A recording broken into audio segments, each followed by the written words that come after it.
Bitcoin tumbles nearly 3% on the news that Binance is being sued by the US CFTC. Are the Moon Boys in for a double stuffing unlike anything we've ever seen?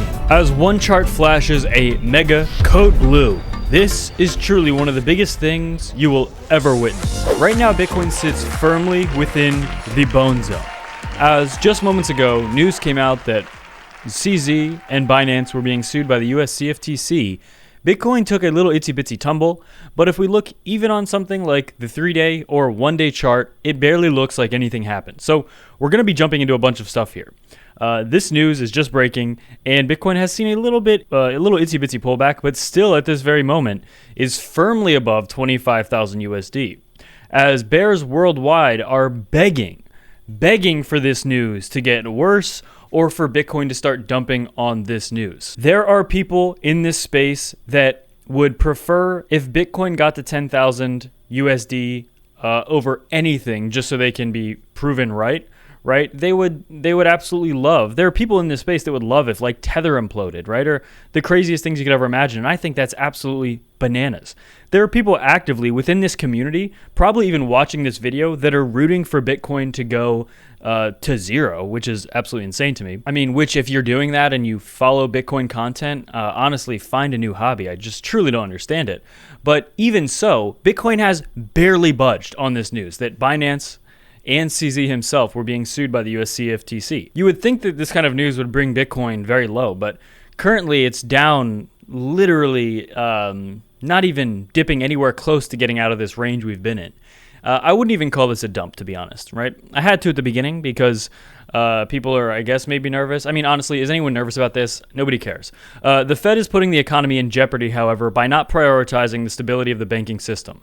Moody's chief economist Mark Zandi said here, and it's absolutely true. They are not putting the stability of the banking system first, and in fact, I'm pretty sure they don't want the banking system to do very well. In fact, deposits at small banks like regional banks fell over 100 billion in the second week of March, and deposits at large banks like GSIBs increased by over 60 billion in the same week. Basically, all of that money flowing to these very few banks. Further centralization, less options, probably precisely what the powers that be desire. Less roadblocks for them to centralize and consolidate power.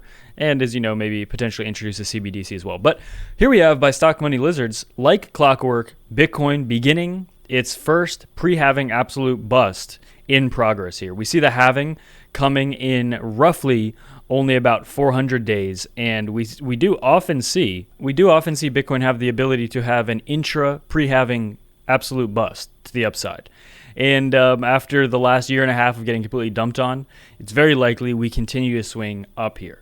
And I also want to highlight this. I tweeted this earlier, but basically, what are the chances? Over the past 2 weeks, we've seen the banking crisis unfold. And in those exact two same weeks, we've seen the SEC, the CFTC go after crypto like never before. They are going so hard trying to attack crypto.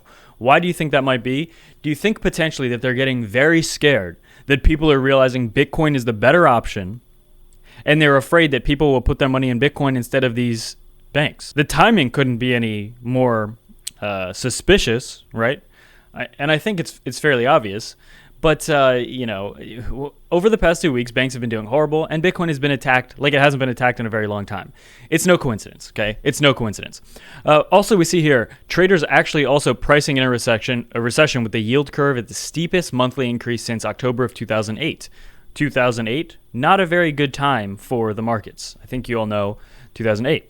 And as well, we know that Michael Saylor, the king of the Moon Boys, the king of the Moon Boys, bought and acquired another massive amount of Bitcoin here, and also paid off its $205 million loan from Signature Bank at a 22% discount.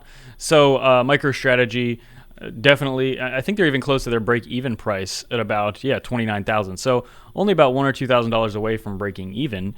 That's not super bullish, I guess, considering that they're trying to break even and not in profit on their investment. However, again, MicroStrategy holds over 138,000 Bitcoin. That's a very big number. Think of that number and then double it. That's twice as big.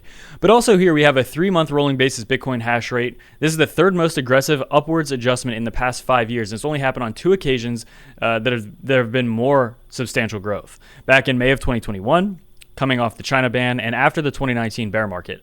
Both were 70 and 65% pumps.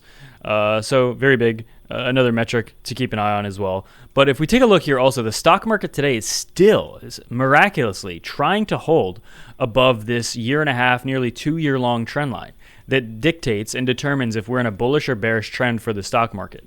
So that's still happening. And that's absolutely kind of a big deal there. Bitcoin in the middle of, as you can see, in the middle of this breakout, you can see all this massively bad news, right? Binance and CZ getting sued. And wow, Bitcoin's down like 3%.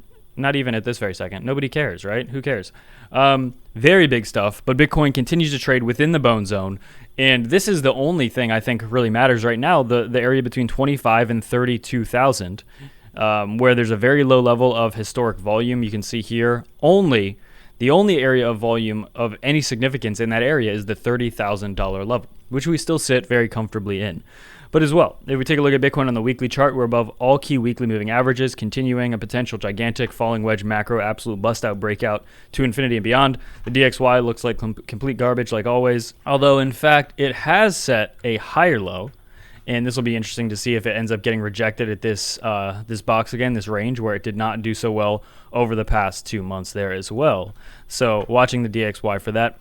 And Bitcoin itself on the daily chart, guys, it is literally just trading in the exact same range. Really, after today's mega dump, basically nothing has happened. Really nothing has happened. Now, can we anticipate something very similar to like what we saw back last time we traded in a very concise range before a pullback, like back here, right around the $24,000 level, maybe dipping our tip all the way back down to 20,000, or in this case, back down to 25,000. Yes, that's what I've been saying for the past week. I think it's possible we revisit the $25,000 range. And when I say range, that means we could even dip our tip a little bit below 25,000. So keep that in mind. Nothing scary, totally normal pullback in this situation here, especially after all the bad news all the bad news that people have been trying to bring down crypto with.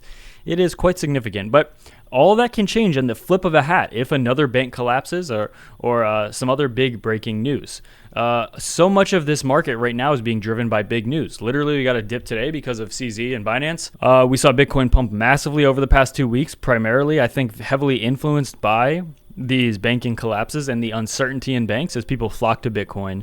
And I think that it could not be clear. And take advantage of absolutely massive trading bonuses below if you're interested. There are 50,000 in sign up bonuses below and 0 trading fees when you sign up with Spot if you sign up with my link below.